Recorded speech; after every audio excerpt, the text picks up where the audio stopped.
निगत अब्बास, एक बार फिर जब ईडी की कार्रवाई हुई, फिर आप पर आरोप लगा, ये आपकी हताशा है, हार का डर है, इसी वजह से ये कार्रवाई हो रही है। वापस आ रही हूँ गणेंद्र जी, वापस आपको मौका दूंगी क्योंकि और भी मेहमान हैं, उनसे मुझे बातचीत करनी है। तो निगत बताइए, क्यों ये सिलेक्टिव अप्रोच का आरोप बार बार आप पर लग रहा है?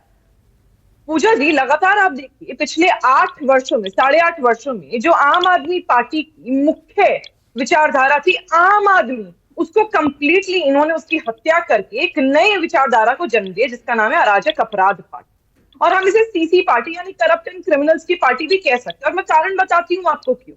लगातार ये लोग अराजकवाद हो या फिर करप्शन हो या इनके नेता क्रिमिनल हो, ये प्रूव होता आया है। यही कारण है कि सुप्रीम कोर्ट ने, ऑनरेबल कोर्ट ने मनीष सिसोदिया की और सत्येंद्र जैन की बेल को रिजेक्ट करा। भारतीय जनता पार्टी ने तो नहीं करा। पर दिल्ली में भारतीय जनता पार्टी इस समय विपक्ष में बैठी। अभी हमारा ये काम है कि हम आपसे सवाल पूछे और आपका ये काम है कि आप जवाब दें।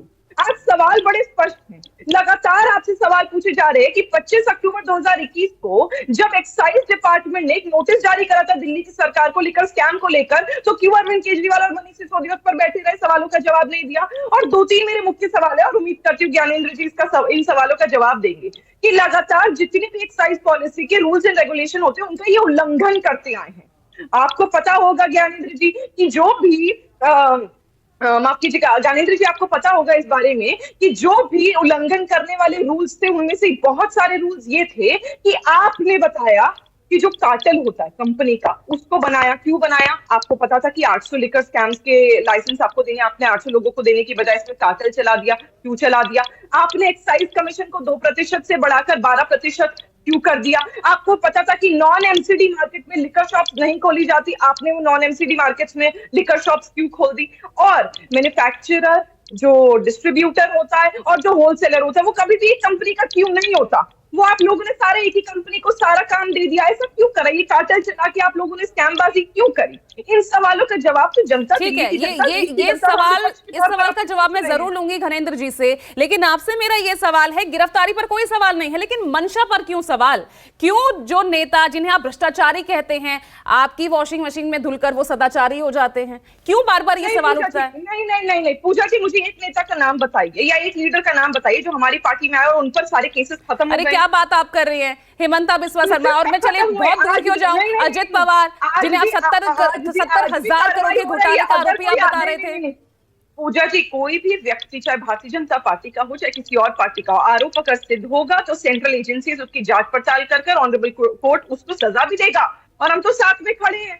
ये सजा होती कहाँ है ना निगत, सवाल तो यही है। पिछले 9.5 साल में कितनी कार्रवाई हुई है ईडी की, कौन से नेता को सजा मिली बताइए?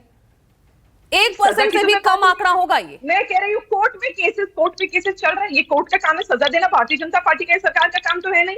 ये तो सेंट्रल एजेंसीज का काम है, ईडी का काम है कि वहां पर तथ्यों को प्रस्तुत करे कोर्ट में, और कोर्ट का काम है सजा देना। अब ये कोर्ट को देखना है कि कौन गलत है और कौन सही है। लेकिन क्यों इसमें सिर्फ विपक्षी नेता ही घेर में आते हैं? फिर निगत फिर ये भी सवाल उठाता है विपक्षी गठबंधन कि क्यों फिर विपक्ष के नेताओं पर ही सिर्फ कार्रवाई? अगर मैं सिर्फ 2014 से 2022 का आंकड़ा, मेरे सहयोगी ने भी इसका जिक्र किया, 121 नेताओं पर ईडी की कार्रवाई हुई है, उसमें से 115 विपक्षी नेता रहे हैं।